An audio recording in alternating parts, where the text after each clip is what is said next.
Hi, this is Mommy N, your Mommy Negosyo, and in today's video, I want to share with you my answer to the topic, how to efficiently manage and monitor a growing business while systematizing multiple types of businesses. That was a question asked by Faye in our free 30-minute mentoring call. And before I forget, if you have not done so, may I invite you to hit the like and subscribe buttons below so that you will be notified when I answer more questions like this. So let's now talk about how to efficiently manage and monitor a growing business while you are systematizing multiple types of other businesses. Faye asked me that question because she heard of the stories of my struggles. She heard about how I failed in more than 20 businesses. And then she heard about the big debt that I incurred because I did not know how to run a business, and how finally I was able to make my remaining 5 businesses work to be able to pay off the debts and now allow us to live a comfortable life. From those more than 30 years of sacrifice, there were many lessons that I have learned, and I am very excited to share them to you and to as many people as I can.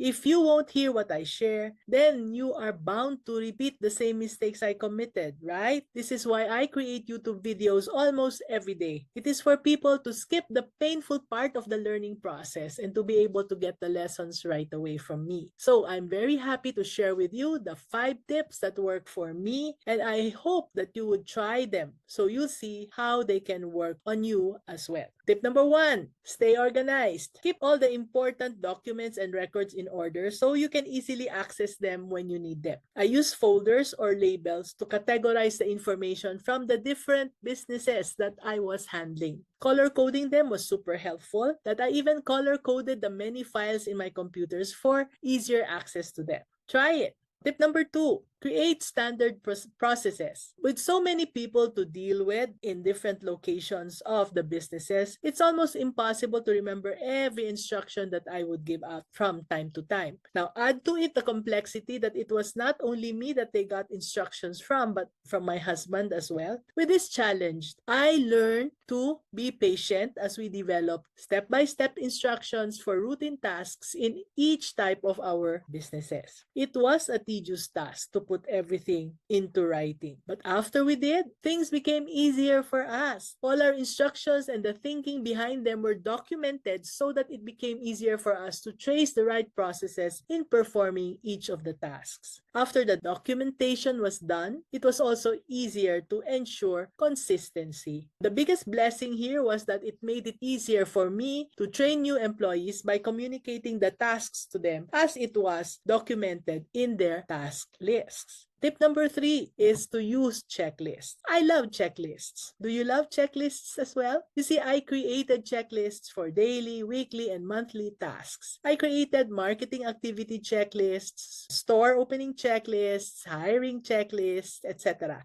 With a checklist, it's easier to communicate to my team and to make sure that things are getting done by the right people at the right time. So use checklists. They will help you stay on top of important activities and make sure nothing is overlooked. Promise. Tip number 4, set goals. Ever since I could remember, I've been teaching people how to set goals. But when I turned 60, I just stopped setting goals. I thought that it was time to just be spontaneous and to enjoy life because I'm already retired. So, years went by without much happening, and I became easily bored with my life as a retiree. I think that will be a common experience of most retirees, right?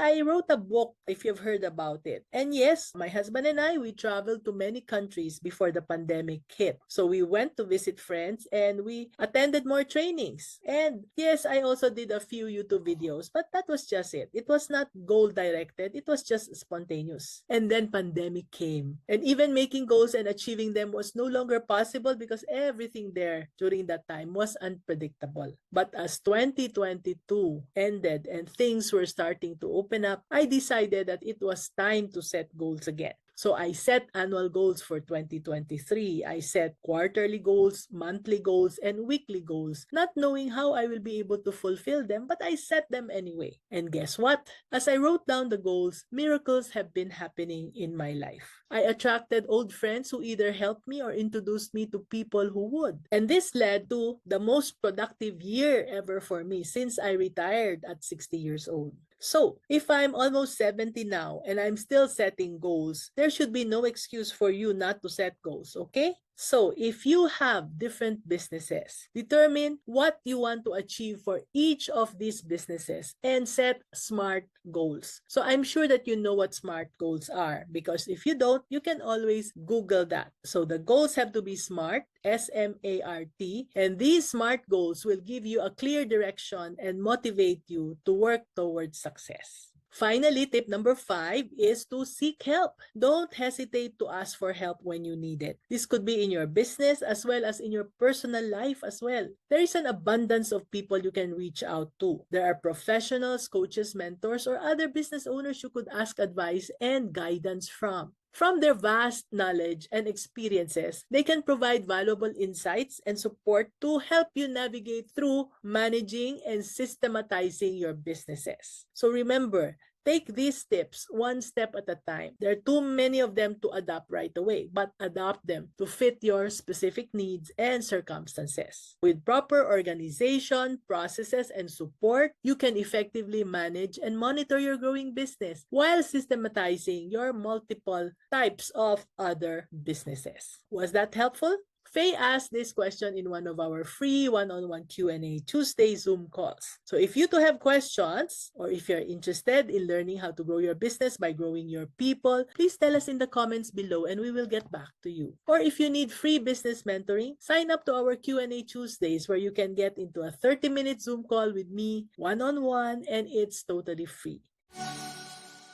So, if that was helpful and you want more business tips, then click the link in the description below to sign up for my weekly newsletter. And you'll get free access to exclusive insights, private questions and answers, and inspiring episodes delivered from my heart to yours straight to your inbox. This is Mommy N, your Mommy Negosyo, saying, be business-minded, Pinoy.